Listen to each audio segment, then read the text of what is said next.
Eric Adams leaned back in his leather chair. The studio lights caught the glint on his cufflink gold, maybe brass. The host had just tossed him a softball question about public safety, and the mayor was grinning, confident, polished. Then Zohran Mamdani said 5 words. Words that didn't sound radical, didn't sound rehearsed, didn't even sound angry. He just looked into the camera and said, "There's black mold on her ceiling." Silence. Adams chuckled. "Come on now, Councilman," he said, adjusting his tie. "You're gonna blame me for mildew." The audience laughed politely. Zohran didn't. He pulled a paper from his folder, creased yellowed, written in Spanish. Maria Lopez, age 82, called 311.46 times. Her grandson took this photo. That's not mildew. That's a death sentence growing on drywall. He turned the paper to the camera. The laughter stopped. For a moment, Adams froze, not in fear, not in guilt, just stunned, as if no one had ever brought the ceiling into the conversation before. It was a town hall, broadcast, not a courtroom. No one was supposed to make accusations that landed. No one was supposed to mention names. No one was supposed to talk about ceilings. But Zohran did. Not with fury, not with fire. With a smile that didn't say, "I'm winning." It said, "I've been there." Across the room, a woman lowered her mask. 80-something, purple shawl. A chipped gold earring dangled from one ear. She raised a single hand, not to wave, not to protest. Just to say, "That's my neighbor." There was no music swell, no applause cue. Just the kind of silence you feel in your knees. Eric Adams looked at the host. The host looked at the camera. No one interrupted. A cup of bodega coffee sat on the mayor's desk. Black, half full, cold. Next to it, a printed chart showing Housing Budget Growth 2024. Bar graphs, sharp colors, big fonts, prepared to crush. But no one was looking at charts now. They were looking at the ceiling. You see, Zohran continued, voice steady as a subway rail at 2 a.m. We live in 2 New Yorks. One with clean lobbies and doormen, the other with mold-broken elevators. And no names on the plaques. He folded the paper again, gently. As long as their names stay off the record, your numbers look good. This wasn't about politics anymore. It was about dignity. About the smell in the hallway you try to ignore when visiting your aunt in public housing. About the yellow paint that's supposed to be beige. About the woman who's been waiting 2 years for a work order that never comes. A young man in the 3rd row stood up. He wore a Mets hoodie, eyes wide. "She's real," he said. Everyone turned. He looked straight at Zohran. "And so are you." Mayor Adams reached for his cup of coffee. His hand trembled. The debate wasn't supposed to happen. At least not like this. 3 months before that moment on stage, a quiet meeting took place inside City Hall. Not in the main chamber, not under the murals, but in a smaller, glass-walled conference room with bad lighting and decent bagels. The mayor's communications director, 2 budget chiefs, and a media consultant from a well-known think tank sat around a printout of Zohran Mamdani's past housing speeches. One of them laughed and said, "He's passionate, but he's never survived a full primetime ambush." They started sketching a segment idea, public safety versus radical socialism. The budget numbers would be preloaded. The audience screened. The host briefed. The goal was simple discredit. Zohran, not with insults, but with math. They knew he wasn't reckless, but they also knew something more dangerous. He was righteous. And righteous people, when pushed hard enough, crack in one of 2 ways, anger or silence. Either one makes for great TV. The trap was set. Fast forward to 2 weeks before the debate. Zohran's team got a call from a producer at CBS Town Hall tonight. The pitch sounded noble, an open dialogue on urban priorities in post-COVID America. They mentioned housing police budgets, small business aid, but when Zohran asked for format details, the answers were vague. "Don't worry, it'll be fair," they said. "It's just you, Mayor Adams, and the people." What they didn't say was that Adams had already seen the seating chart, the question lineup, and the data segments being prepped for the screen behind them. Zohran's staff sensed something was off, but he said yes anyway, because if he only showed up to safe rooms, he wouldn't be who he claimed to be. Still, they prepared for war. 3 nights in a row, they ran mock debates in his office in Astoria, folding chairs for an audience, staffers acting as hostile hosts, his friend Kareem playing Mayor Adams too well. They drilled policy down to decimal points, practiced smiles under fire, calibrated eye contact posture pauses. But no amount of prep could fix what kept Zohran up at night. Not fear, memory. He kept seeing a face. Not Eric's, not the host's. It was a woman named Loretta, 74, lived in Ravenswood houses. Last winter, her bathroom ceiling caved in while she was bathing her granddaughter. The city had delayed the repairs for 7 months. When Zohran visited the apartment, Loretta smiled and said, "They said I should call 311 again." I said I'd rather call you. That line haunted him, because when Loretta watched the debate, she wouldn't be looking for performance. She'd be looking for protection. Zohran didn't want to win. He wanted to not fail. But that's a dangerous place to be where the cost of a misstep isn't embarrassment. It's betrayal. 1 week before the debate, Zohran received an anonymous envelope. No return address. Inside was a single sheet of paper. Mayor's PR team has been seeding stories about you in 3 outlets. Watch for NY Post CBS editorial and a budget think tank op-ed. That day, an article dropped in the post-radical rapper turned councilman wants to defund your safety. Zohran didn't flinch, but his staff panicked. Donors paused. One press email asked if he condoned graffiti in public housing as protest. The question wasn't real, but the damage was. Then came the budget leak. 2 days before the debate, a new report was published claiming that NYCHA had received more funding than ever and that any failures were due to local mismanagement. The chart was clean, red and blue bars, rising trend lines. But the math was cooked. The report buried the fact that the increase was inflation-adjusted for payroll, but not materials. The mold, the leaks, the ceiling rot, none of that appeared in a spreadsheet. Zohran wanted to fight it. He drafted a reply, but his comms director stopped him. "They want you rattled," she said. "They want you chasing narratives, not leading one." He deleted the reply and stayed silent. The night before the debate, Zohran walked alone through Astoria. No notes in his hand, no talking points in his head, just a folded copy of Loretta's photo, the one with her standing under a tarp that was supposed to be a ceiling. He stood outside his campaign office and whispered, "If I go in angry, I lose. If I go in scared, I lose. But if I go in as her witness, maybe, we win." The door behind him opened. His deputy stepped out. "You ready?" Zohran didn't answer. He just smiled. Not the kind you show cameras, the kind you show ghosts. It wasn't the first time they tried to silence him. The first time it happened, it wasn't even on TV. It was at a budget subcommittee hearing. Mid-January. Cold. Cheap coffee in white paper cups, a room full of bored aides scrolling silently on their phones. Zohran had just begun reading a list 10 names of NYCHA residents whose ceiling repairs had been delayed over 6 months. He read them calmly. First and last name, apartment number, duration of the leak. And then the chairwoman leaned forward and said, "We appreciate your passion, Councilman, but let's keep the commentary brief." Zohran stopped. He looked at her, blinked once, and then said, "These aren't commentary, these are citizens." The room shifted, but before he could read the 11th name, the chair tapped her mic twice and moved to the next speaker. His time was up. A week later, a clip of that moment went viral. But not because of his words. Because of the cut, no one remembered what he said. They remembered the silence. There's a kind of violence that doesn't leave bruises. It leaves edits, cuts, interruptions, reframes, and Zohran had lived with it long before he ever walked into a city chamber. When he was in high school, he tried to start a tenants association in his building. Not for himself, his parents paid rent on time.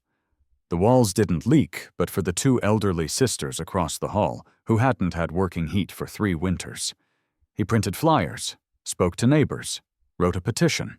On the second night of knocking doors, a building manager confronted him, called him a nuisance. The next day, the super removed his flyers. By the end of the week, the sisters moved out. No notice. No goodbye. Just gone. That pattern would repeat for years. Speak up, get ignored, speak louder, get erased. He thought elected office would change that.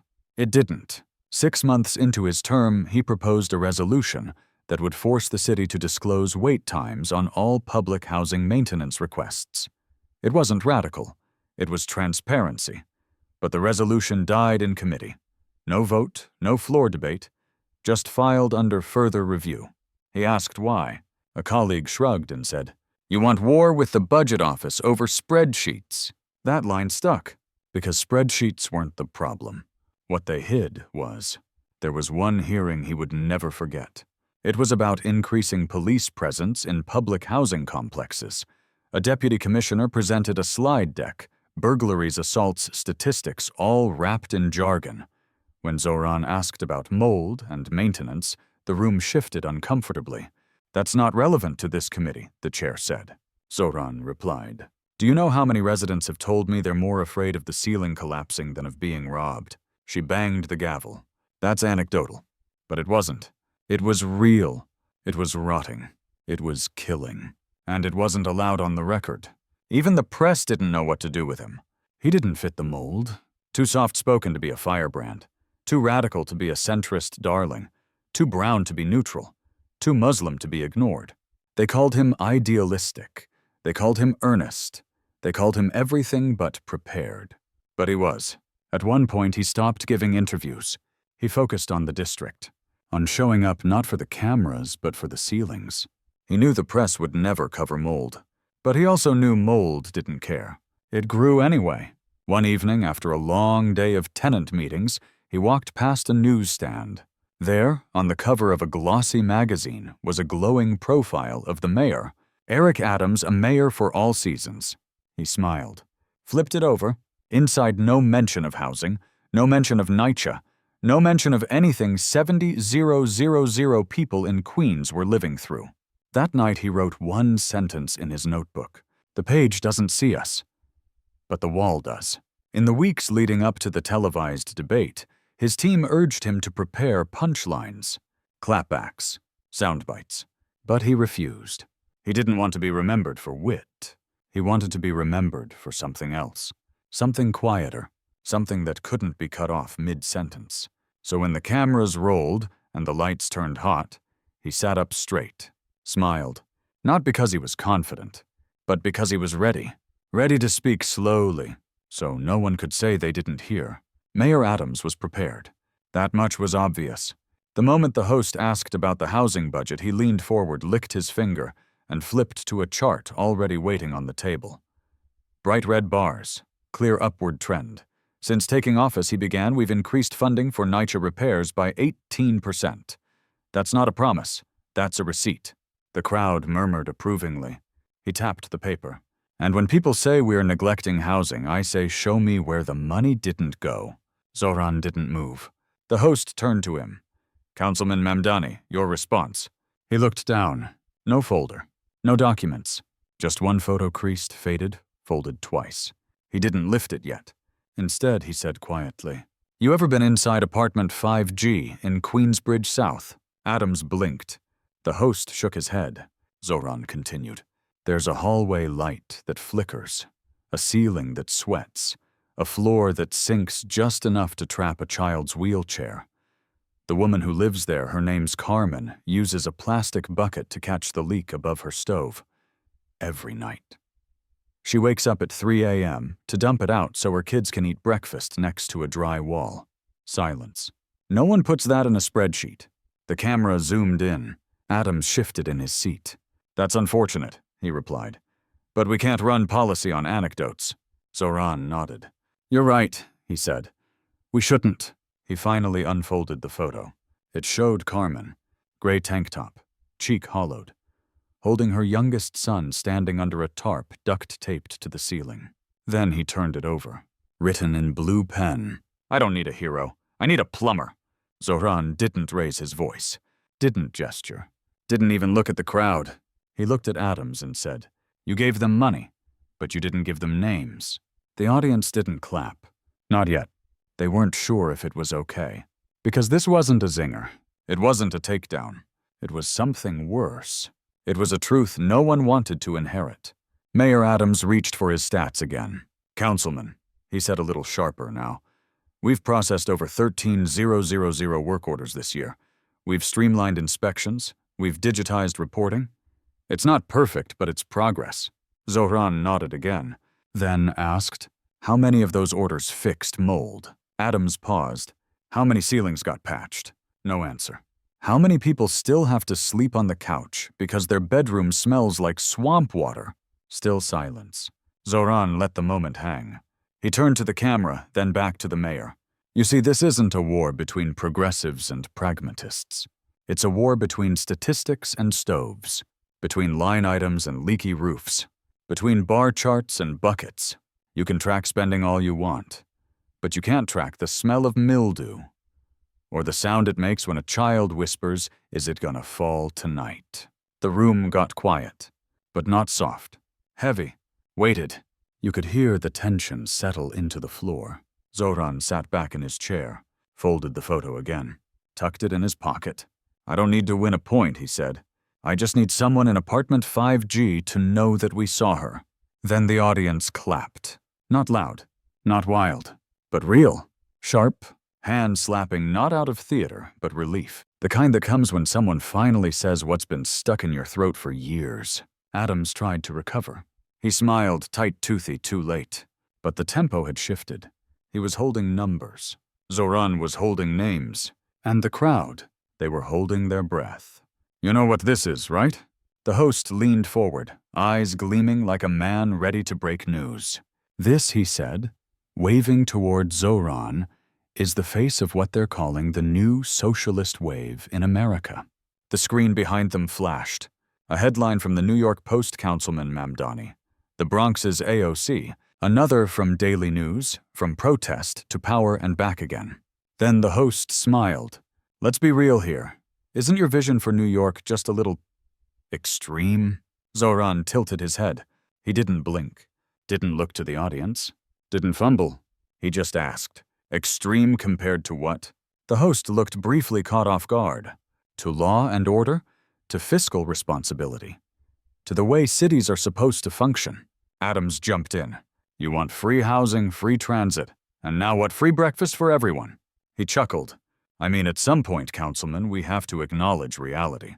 Zohran nodded slowly and said, "I do want those things, but not because they're free, because they're owed." The audience shifted. That wasn't the answer they expected. Zohran leaned forward. "I grew up in a city that let billion-dollar condos rise across the street from families living in shelters. I watched as subway fares went up, but the trains still smelled like last Tuesday's garbage. I've seen what your version of reality looks like." He paused. "And it's not working." The host raised an eyebrow. "So you're saying capitalism has failed?" Zohran shook his head. "No, I'm saying selective decency has failed." That phrase hit. "You could feel it," he continued. "You call me radical for saying no child should sleep next to a moldy vent. You call me dangerous because I believe your zip code shouldn't decide your life expectancy." He gestured calmly like a teacher reviewing homework. "But somehow it's not radical to spend $11 billion on police and still let my neighbor get stabbed waiting for the bus." A slow silence settled over the stage. Because the logic wasn't angry. It was undeniable. Adams tried again. "Councilman, it's not just about what people deserve. It's about what the city can afford." Zohran looked at him gently. "I agree." Then he asked, "Can we afford 90 luxury tax breaks, but not asthma filters in public schools?" Adams opened his mouth. Closed it. No answer. Zohran turned back to the host. "I get it. You need a label, a box to put me in. Radical, socialist, un-American." He took a breath. "But I'm not running on theory. I'm running on memory." He tapped the desk once softly. "My grandfather walked across mountains to get his family out of a civil war. He didn't dream of socialism. He dreamed of safety, of shelter, of dignity." He looked straight at the host. "I'm not here to argue isms. I'm here to say no woman should have to wash mold off her rice cooker before dinner." The audience laughed just once, but it wasn't mockery. It was relief, because it was true. The host tried to pivot. Well, labels or not, you've been accused of being divisive. Zohran smiled. Every person who ever said a no more crumbs gets called divisive. Then came the moment. He turned to Adams and asked, Mayor, do you believe housing is a right or a privilege? Adams hesitated, then said, I believe it's something we work toward. Zohran nodded. Then we're not fighting over ideas. We're fighting over timelines. The audience exhaled, because once again, Zohran didn't shout. He didn't snap. He didn't gloat. He taught. By the time the segment ended, the radical had become something else. Not safe, not scary, but steady. The audience wasn't breathing anymore. They were watching a man they'd been told was dangerous turn quiet words into thunder. And Mayor Adams, he was shifting now. Not in power, in posture, back straight but chin tucked as if the room had gotten colder. The host leaned in again, trying to pull the conversation back to safer ground. Well, Councilman, he said, smiling a little too tightly, since we're talking about housing, let's pivot to safety. You've opposed increasing police presence in high crime zones. How does that square with protecting the very people you claim to defend? He paused for effect, looked at the camera, and said, Do poor people not deserve protection? A ripple moved through the room. Adams saw his chance and grabbed it. Exactly, he said, voice rising just enough. That's the hypocrisy of the far left. They want fewer officers in neighborhoods where mothers fear sending their kids outside. He turned to Zohran.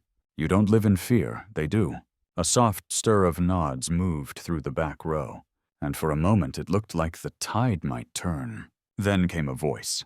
Deep, dry, from the second row. I do. Everyone turned. A man in uniform stood up. Broad shoulders, bald head, dark navy jacket with NYPD badge clearly visible. He wasn't part of the panel, but no one stopped him. Not yet. I do live in fear, he said again. But not of thugs or punks or even guns. He paused. I fear showing up too late. The room fell into a vacuum. The host tried to speak. The mayor looked like he'd swallowed a flashlight. But the officer kept talking.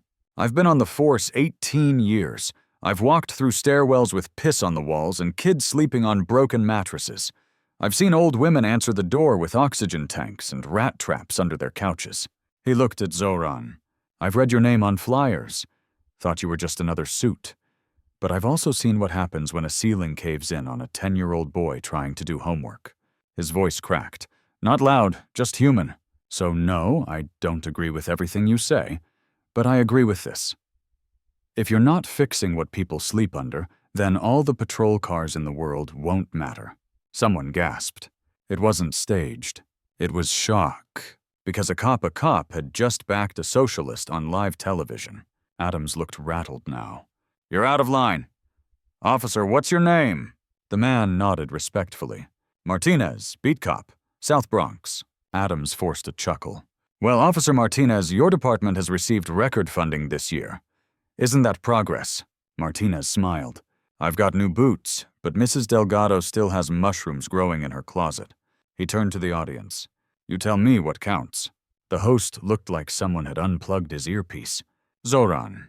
He just sat still, letting the weight settle. Then he said, I've never hated police. I've hated the idea that we use them to patch holes instead of fixing the roof. He turned toward Martinez. Thank you for speaking up. Martinez nodded once, sat back down. Someone in the audience clapped. Just one, then another, then 5. Then the room stood. No chants, no cheers, just upright wordless respect. Adams tried to recover again. He straightened his papers, sipped water, cleared his throat. But the energy had shifted. Again, and this time it hadn't come from a soundbite. It had come from a break in the script, from the one person they never expected to deviate from the plan. The mayor needed to shift the narrative. The crowd was slipping. The moment wasn't his, and the cop Officer Martinez had thrown gasoline on the wrong fire. So Adams reached for the card no one thought he'd play. Family. He leaned back, composed his voice and said, Councilman Mamdani speaks with conviction. I don't doubt that. But passion isn't policy, and personal stories don't pay for plumbing. He paused, and while we all respect where he comes from, this is New York. This isn't Uganda. The word landed like a slap. Uganda. Spoken flat. Loaded. The room froze. Even the host blinked, unsure if that crossed a line. Zohran's eyes didn't widen. He didn't flinch, but his jaw set. Barely. Then he leaned forward. Quiet. I was born in Queens, he said, but my mother wasn't. The camera cut to a wide shot. The audience leaned in. Chairs creaked. I never told this story on TV, Zohran continued, because it doesn't belong to politics. It belongs to grief. He looked down. My mother was 12 when the soldiers came. No one breathed. It was 1972. Kampala. She was Ismaili.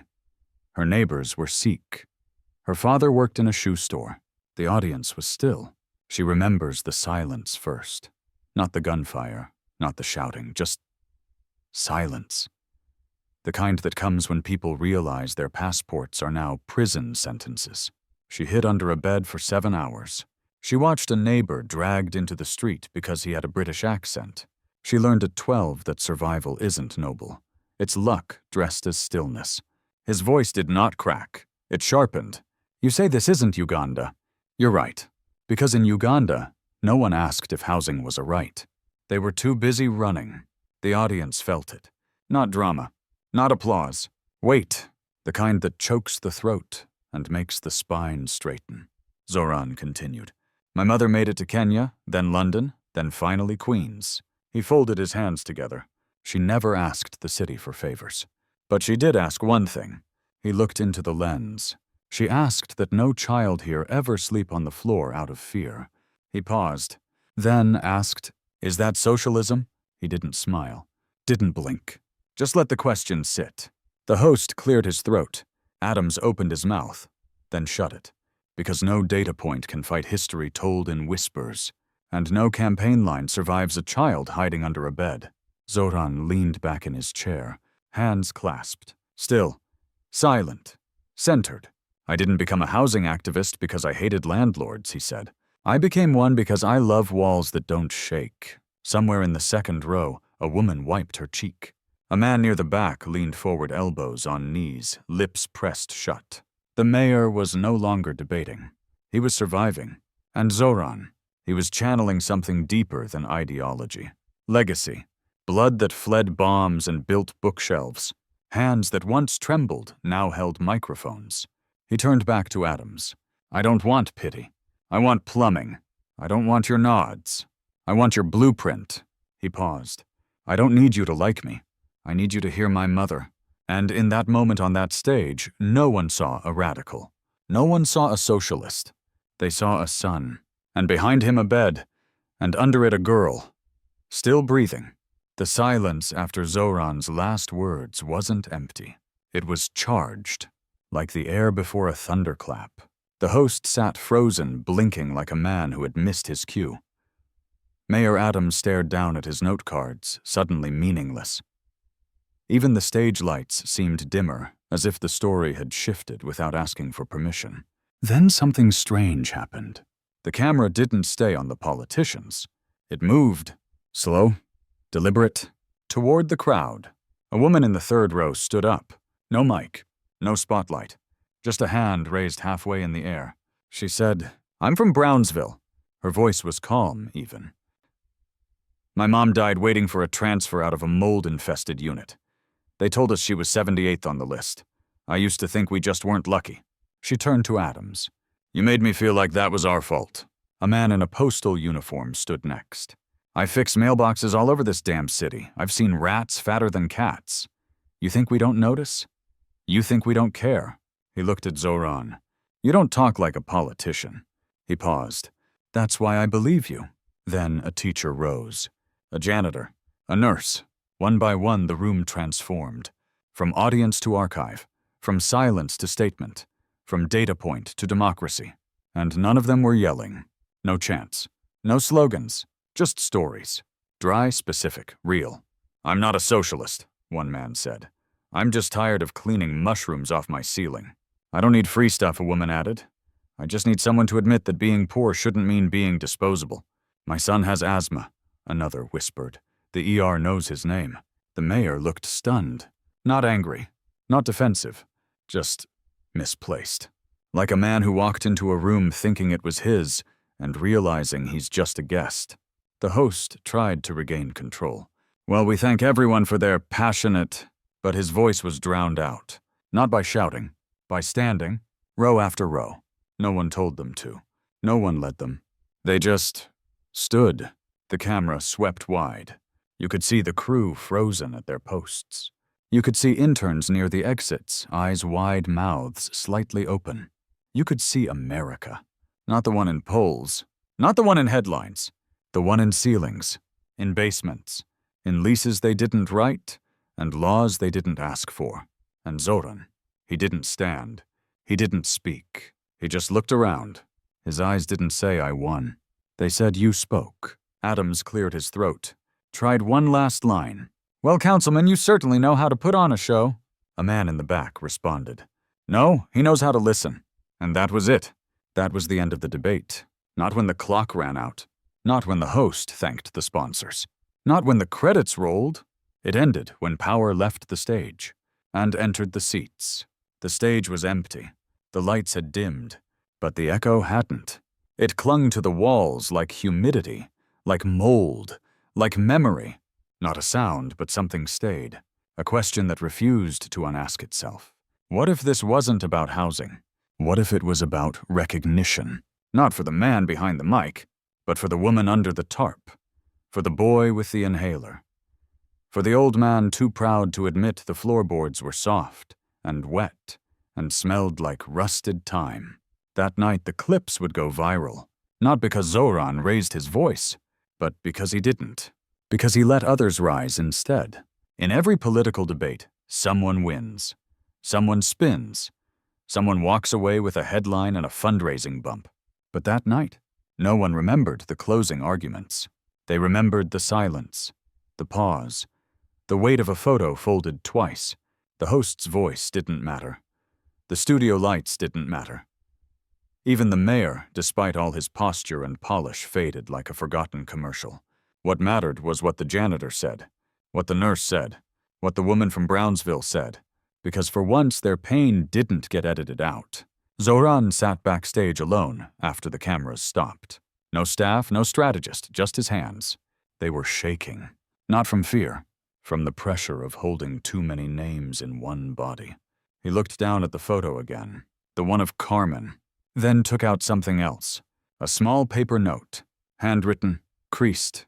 It said, "You speak so I don't have to scream." No signature, just that. He read it again, not like a message, like a mission, because this was never about debate points. It was about the space between one word and the next, the place where most politicians talk over you, and where one man had the guts to stop and listen. That night, Zohran didn't go to a rally, didn't post a victory video. He went home and walked the same hallways every other tenant walks, same flickering light, same scent of slow decay. He didn't call it injustice. He called it unfinished work. Because maybe that's the point. Maybe politics isn't about the finish line. Maybe it's about the people you meet while walking through the fire. Someone asked him the next morning, "What do you think made the difference?" He didn't say the story. He didn't say the cop. He didn't even say his mother. He said, "I didn't ask anyone to believe me. I asked them to remember what they already knew." Because that's the power of moral politics. It doesn't invent outrage. It unlocks memory. The kind you don't say out loud unless someone dares say it first. The kind that makes a crowd stand up. Not for applause, but because the truth made sitting feel wrong. The next morning, nobody remembered who got the last word. They remembered who gave the floor away. And who took it. Across the city, in barbershops and bodegas and laundromats, people didn't talk about the councilman or the mayor. They talked about the cop, the nurse, the man with the rats. And somewhere between the subway transfer and the broken elevator, someone repeated Zohran's line. "I don't hate police. I hate that we use them to patch holes instead of fixing the roof. Not as a campaign slogan, as a mirror. 'Cause that's what moral politics does. It doesn't build movements with megaphones. It builds them in the mouths of people who didn't think they had permission to speak. There's a quiet revolution buried inside stories like this. Not in the shouting. In the shift, a janitor who walks into work and asks if the leak's still there. A teacher who stops pretending the asthma is just seasonal. A grandmother who stops saying it's fine and starts asking, who do I call? They're not holding signs. They're holding standards. And it started because one man on one stage refused to play the game by the rules of noise. In an era where politics has become theater, silence is rebellion. Dignity is disruption. And calm isn't weakness. It's power reclaimed. People asked if Zohran won that night. They missed the point, because he didn't need to win. He needed to open the door, just wide enough, so others could walk through. He didn't raise his voice. He raised the floor, so everyone else wouldn't have to shout just to be heard. Weeks later, a tenant meeting in Queens ran longer than usual. Not because there was chaos, because people stayed. They talked. They didn't just vent, they planned. A woman stood up mid-60s, never spoken before. She cleared her throat and said, I've lived here 32 years. Never thought anyone cared what we thought. She paused. But if a councilman can talk about his mother under a bed on national TV, then I can talk about my grandbaby coughing all night in that mold. Nobody clapped. They wrote it down and scheduled a meeting with the housing board. That's what politics is supposed to do. Not inspire applause, but action without permission. Movement without microphone. Because the mark of a real leader isn't the echo they leave in a studio. It's the sentence someone else dares to say because they heard him once. And someday Zohran will walk off another stage. Lights will dim. Papers will fold. The story will seem over. But in some church basement, some school hallway, some city stairwell, someone will stand up. And it will sound like this. I remember. Not his name. Not the quote. Not even the debate. Just the shift. The permission. The door left slightly open. That's not politics. That's legacy. If you watched this far, it wasn't just curiosity. It was because something in this story felt too familiar. A crack in the ceiling. A wheeze in your child's breath. A question you once asked that never got answered. You didn't stay for the politics. You stayed because deep down you've been Carmen. Or someone you love has. Someone who duct-taped dignity to the wall and prayed it would hold. Someone who didn't call it poverty. They called it just how it is. But what if it's not? What if the floor didn't creak because it was old? But because someone powerful decided it wasn't worth fixing. Now here's the part where most people would ask you to subscribe, to like, to comment, to donate. We won't, because this story was never about us. It's about you. You sitting on that couch that sinks a little too low. You driving home past buildings with plastic sheets for windows. You who never thought your story mattered enough to tell. So here's our ask. Don't hit a button. Hit a memory. Call your landlord. Email your council member. Tell your niece she's not crazy for being tired all the time in that damp bedroom. Because what Zohran did wasn't magic. He didn't expose corruption. He exposed neglect. The kind so common people stopped calling it wrong. But you watched. You saw it. You felt the room shift. And once you feel that, you can't unfeel it. So when you close this tab, don't say that was powerful. Say that was mine. Say, this isn't just about New York. This is about every city with peeling paint and peeling dignity. This is about every mayor who shows up with a chart and not a name. This is about every voice that didn't rise. Until tonight. And if you're still unsure what to do next, just remember Carmen and her note. I don't need a hero. I need a plumber. Maybe that plumber is you. Maybe it starts with one call, one story told out loud, one bucket that doesn't get filled again tomorrow. That's not politics. That's how change begins. In the quiet. In the real. In you.